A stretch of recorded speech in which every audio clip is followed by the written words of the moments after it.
अस्सलामुअलैकुम नाजरीन, YT उर्दू में खुश आमदीद। नाजरीन, सीजन 5 की दूसरी किस्त भी शानदार और जानदार रही और आज की वीडियो में हम दूसरी किस्त का रिव्यू करेंगे कि किन सीन्स ने मद्दाहों को मुतासिर किया और किस्त की कहानी किस खूबसूरती से आगे बढ़ रही है। जैसा कि आप में से बहुत ज्यादा मद्दाह जो हैं वो ये किस्त देख ही चुके होंगे, तो किस्त की कुछ शानदार और दिलचस्प सीन्स पर एक नजर डालते हैं। किस्त ज्यादातर हमारे पहले से लगाए गए अंदाजों के मुताबिक साबित हुई और जैसा कि हमने कहा था कि किस्त का आगाज वहीं से होगा जहां उस्मान बे और याकूब बे लेफ के किले में आमने सामने थे और याकूब बे तुर्कों का सुल्तान मुंतखब होने के लिए उस्मान बे से बैत लेना चाहते थे। तो बिल्कुल हमारी तवक्को के मुताबिक उस्मान बे ने बैत करने से इनकार कर दिया और अपनी तरफ से अच्छी चाल चलते हुए तमाम सरदारों को खाने पर मदऊ किया। यहाँ से उस्मान बे और याकूब बे के दरमियान आसाब और दिमाग की जंग शुरू हो गई है,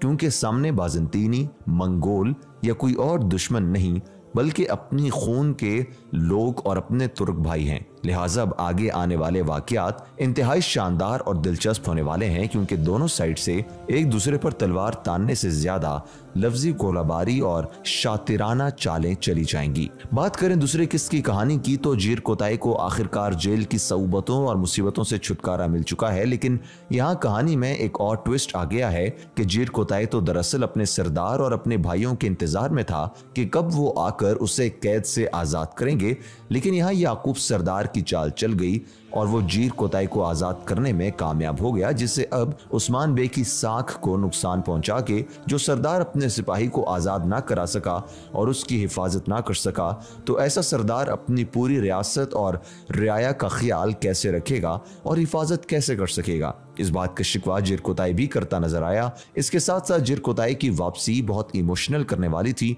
जो हमारे साथ साथ मलहून खातून को भी जज्बाती कर गई कि जीर कोताई ने अपने बेटे को इतने सालों बाद देखा और फिर अपनों से ये गिला कि वो क्यों उसे बचाने नहीं आए। यहाँ शायद कुछ मद्दाह परेशान हुए होंगे कि जीर कोताई की उस्मान बे से नाराजी हो गई है और वो यनी शहर छोड़कर चला गया है, तो इसमें परेशानी की कोई बात नहीं, क्योंकि इस तरह की स्टोरी लाइन हम दिरलिश इरतुरुल के सीजन 5 में भी देख चुके हैं और कुरलुश उस्मान में भी। अलबत्ता इस मौजू पर अगली वीडियो में तफसील से बात करेंगे। दूसरी बात करें उरहान और होलोफेरा की, तो उनकी कहानी बहुत अच्छे तरीके से डेवलप हो रही है और अर्तुरुल, हलीमा और उस्मान बाला की कहानी की तरह बहुत बेहतरीन अंदाज में आगे बढ़ रही है। उरहान बे होलोफेरा को अपने साथ ले जाने में कामयाब रहे हैं और मेहमद बे आग में हाथ डालने के बजाय उरहान और होलोफेरा के दरमियान आने के बजाय एक तरफ खिसक गए हैं। अलबत्ता उरहान बे अपने मिशन में नाकाम रहे हैं, जिससे उस्मान बे खुश दिखाई नहीं दिए और उरहान को एक सख्त जंगी मश्क से गुजरना पड़ा।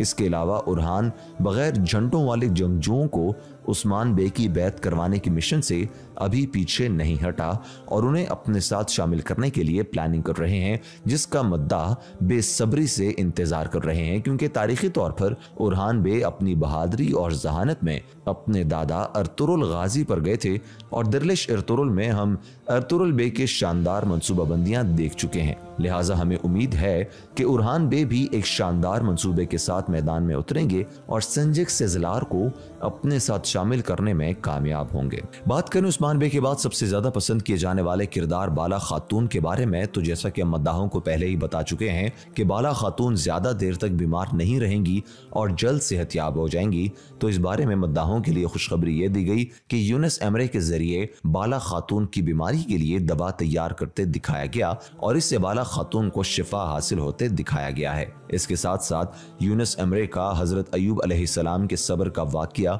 बेहतरीन अंदाज में बयान करना बहुत इमोशनल और मुतासिर कुन था। ये दिरलिश इरतुरुल और कुरलुश उस्मान का कमाल है कि ड्रामे के साथ साथ मुस्लिम उम्मा की भलाई और तबलीग का काम भी अंजाम देती है और नाजरीन को खूबसूरत अंदाज में पैगंबरों और सहाबाए कराम के वाकयात बयान करते हुए उन्हें दर्ज देती हैं कि जैसा कि इस किस्त में यूनुस एमरे के जरिए हजरत अयूब अलैहिस्सलाम का वाकया पेश किया गया। यहाँ नाजरीन और खास तौर पर मुसलमानों के सीखने के लिए बहुत कुछ बयान किया गया है कि कैसे एक मुसलमान को साबिर और शाकिर रहने की जरूरत है। इसके अलावा इस सीन से मद्दाहों को बाला खातून के जल्द सेहतयाब होने की उम्मीद भी बढ़ गई। किस्त का टेम्पो तेज रहा और वाकयात एक के बाद एक आगे बढ़ते गए। हमारी तवक्को के ऐन मुताबिक गोंजा खातून सिलजूकी खजाने का नक्शा हासिल करने की कोशिशों में मसरूफ नजर आईं। ताहम सल्तनत उस्मानिया के पहले वजीर आजम अलाउद्दीन बे मोहतात नजर आए और गोंजा खातून के चाल के मुकाबले में उनकी एहतियाती तदाबीर काम कर गईं। गोंजा खातून ने अलाउद्दीन बे को हल्का लिया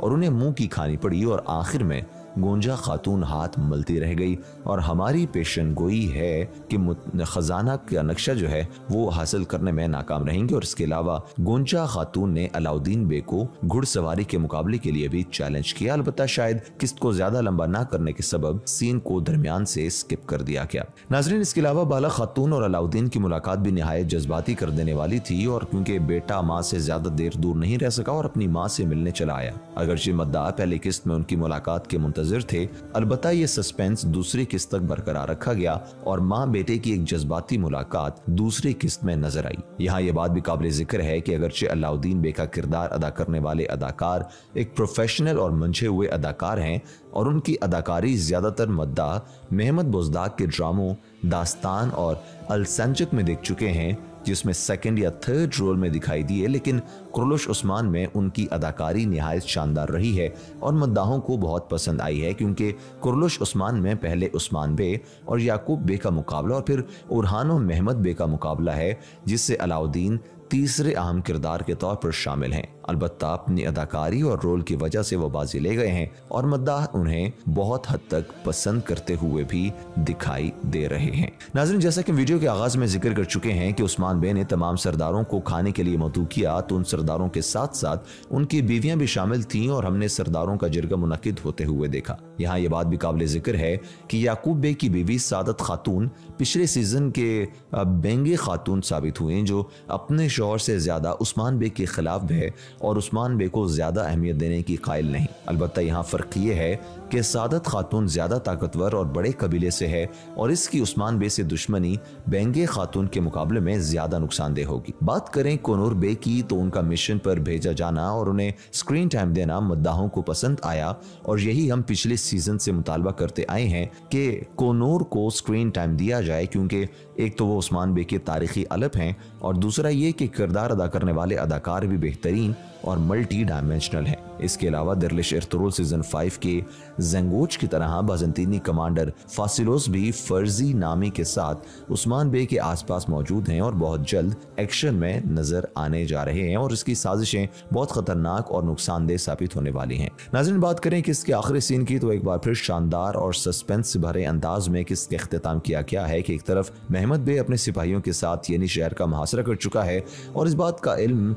कोनूर बे के जरिए से उस्मान बे को भी हो गया है, तो दूसरी तरफ उस्मान बे जान चुके हैं कि उन्हें जाल में फांसने का मंसूबा ताजिर रेमोस के जरिए याकूब बे का है और याकूब बे भी हाथ में उस्मान बे के खिलाफ अपना सबूत यानी कि वो खंजर जो उन्हें बाजार में हमला होने के दौरान मिला था लिए खड़े हैं ताकि उस्मान बे को जवाब दे सकें। ओवरऑल बात करें तो किसकी कहानी शानदार और जानदार रही और सस्पेंस से भरपूर तो रही ही। हम उम्मीद करते हैं कि आपको हमारी वीडियो पसंद आई होगी।